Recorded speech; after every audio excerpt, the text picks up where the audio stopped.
Look, we've spoken about this topic now, haven't we, for a few days now. Of course, it's got many of you speaking at length at home. The post office scandal is, of course, what I refer to. We've been asking, haven't we, are we going to see any form of accountability? Just last night we were saying, why is Paula Venables not sitting there and going, do you know what, have it back, have my honours back? Well, now, of course, you'll be familiar with the fact that she's handed back the CBE that she was given. Is this the first, the first step in proper accountability, Quentin? I don't think giving back a CBE amounts to very much. I'm sorry about that. And a lot of people who've been demanding this, saying this is going to be a tremendously big step, are now going to have to find something else to say. And politicians always want to find something else to say.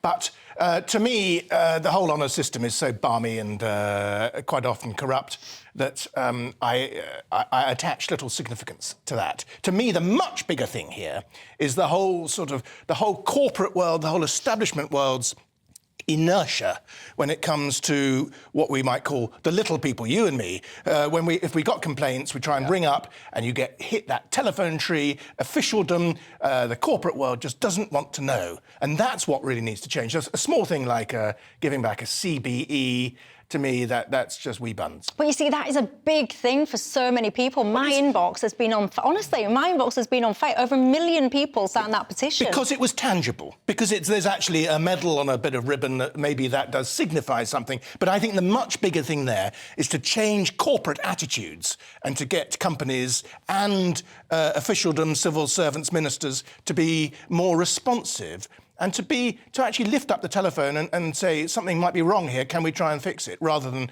just ignoring it as has happened. Kevin? Yeah, I mean, I think the lady should be congratulated. It's right that she gave that honour back, and I take Quentin's point about how much does it mean, but I think for her individually that is a sacrifice. She'll live with that forever, and it shows that she is bothered about what happened under her watch. I think the point Quentin makes is a very good one about accountability and little people and the system, and that's the thing that's so amazing about this story. And I note, in fact, that Quentin was writing about this 2 years ago, if I saw that correctly. I was, yeah. Yeah, that how did this happen? How in our country can you have a system that just doesn't weed this out? And the interesting thing about the pressure that Sir Ed Davey, he who calls for many resignations himself, has catalogued. One of them. Indeed, yeah. And this is the problem. If you jump on an issue very quickly and are calling for people to resign, when it then happens to you, and I think the issue for him is twofold. Number one, he had a very large contract with a law firm that was innately involved in the work for the post office after this affair emerged. And secondly, was this the gig that he was getting about $5,000 a month? Yeah, it was. I think it was 265 a year. Correct. Yeah, and then the other one is, which is Quentin's point again, the tone in the correspondence when people tried to get a meeting with him was really quite aloof. Yeah, when he said to Alan Bates, didn't he, turned around and said, basically, there's no point in us meeting you because I trust the post office. Apparently, then he did go back and then he did apparently go meet Alan Bates. I'm interested in what you said about, you think basically this shows the character of Paula, that she's remorseful and all the rest of it. You see, that doesn't really wash with me because if you say sorry and you do the right thing, because you've been caught and because there's pressure put upon you on a monumental scale, that to me doesn't tell me, oh yeah, what a great character that person's got.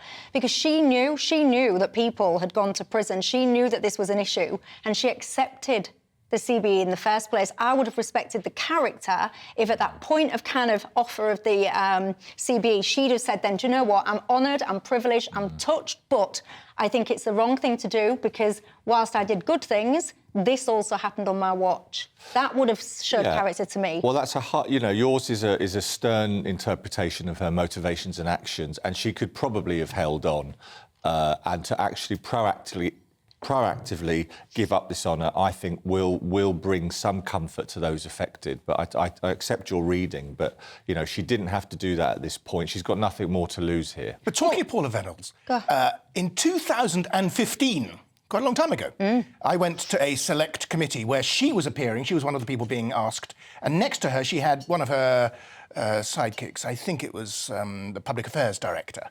And Venables herself was actually quite a competent performer and quite persuasive. But the woman that she was alongside, her fellow executive, was a less congenial piece of work. So I'm not convinced that actually Paula Venables was the complete bogey woman in this. To me, the involvement of big city lawyers, lawyers made a lot of money out of this. £150 million so far. A lot of money. Yeah, and as soon as things hit inquiry stage, there's more smarties for lawyers. Yeah. You know, this is the trouble. Once something reaches that sort of mass, it's very hard to get any speed of decision out of it. You see, you will know, being a businessman yourself, that when you've got staff and you've got employees, you set them targets and incentives. Yeah. And one of the things that I'm really intrigued by on this post office scandal is who was incentivised to do what. So this massive rollout of Horizon, somebody somewhere will have had that on their little personal development performance thing or whatever they called it, wherever they are, and that would have had an objective. You need to be responsible for the rollout of Horizon. There would perhaps have been things like bonuses attached to it. There would perhaps have been things like potential promotions, etc., attached to it.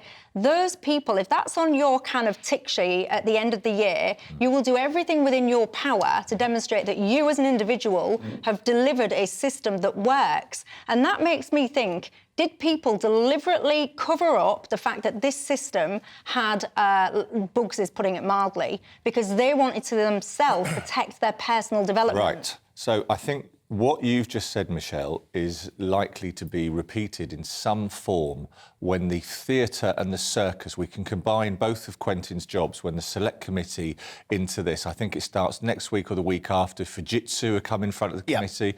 And I think, Michelle, that's precisely, you can expect now that kind of questioning and digging, because what MPs really love is when they're doing an inquiry to the top item of the day, and they're going to ask those very questions: who, how, and who. So I'm looking forward to it. But there is an official inquiry actually happening into this. It's a big court number happening at the moment, and these are some of the things they're looking at. But it's going to take a while for those answers to come out, and by then the whole charabang will have moved on, possibly. But the involvement of Fujitsu has been rather unremarked so far. Yes. And there's plenty more. There are plenty more questions to be answered there. There's a few things that strike me as odd when it comes to Fujitsu.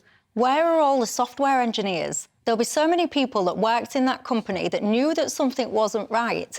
Why has there been hardly any of them speaking out? That strikes me as very peculiar indeed. Going back to this inquiry I'm telling you about, which is all, it's got a big, it's a big process happening at the moment. There is a tech bod who they have been trying to get answers out of, and he has been very elusive.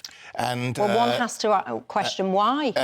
Why, indeed. But eventually he's going to have to answer questions, and eventually we will learn from the inquiry what they think of him. And that might be a tricky time for him. You never know. You see, I'm a fan. I'm quite harsh, you know this. Some would say. I am quite harsh, actually, but I do believe in accountability. So I would like to see criminal prosecutions, actually, not going to lie, in terms of where people deliberately, when you've deliberately lied, you've deliberately misrepresented something, and you know that people's lives have been ruined because of it. Then, I mean, sorry, you need to be in prison. I mean, it is a deadly serious issue, and accountability.